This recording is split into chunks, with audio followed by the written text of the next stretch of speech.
আসসালামু আলাইকুম। দেখেন কালবৈশাখী জ্বর ইনশাল্লাহ দিয়ে দিয়েছে আল্লাহ পাক রব্বুল আলামিন। তো ভাই এখন জ্বরের সময় অনেক কষ্ট করে ভিডিওটা করতেছি। দেখেন আল্লাহ কলম কষ্টের পরে যেন সুখ দেয়, সুখের পরে কোনো দুঃখও দেয়। অনেক দিন পরে আমরা দোয়া করছি যে আল্লাহ পাক রব্বুল আলামিন যে গরমে দিছে, হ্যাঁ আল্লাহ আমাদেরকে মুখ ফিরে তাকিয়েছি, একটু বৃষ্টি দিচ্ছে অনেক দিন পরে। আকাশটা দেখেন কত কালো, এটা কালবৈশাখী ঝড়, বুঝছেন? পুরাই অন্ধকার, আকাশ কালো হয়ে গেছে গা, অনেক কালবৈশাখী ঝড়।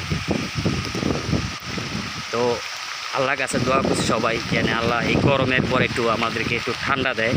তো আল্লাহ পাক রব্বুল আলামিন বান্দার কথা শুনছে, আল্লাহ পাক রব্বুল আলামিন বৃষ্টি দান করেছেন আমাদেরকে। আলহামদুলিল্লাহ বলি সবাই, কারণ আল্লাহ না দিলে এই নিয়ামত আমরা কখনই পেতাম না। আলহামদুলিল্লাহ, আল্লাহর কাছে শুকরিয়া।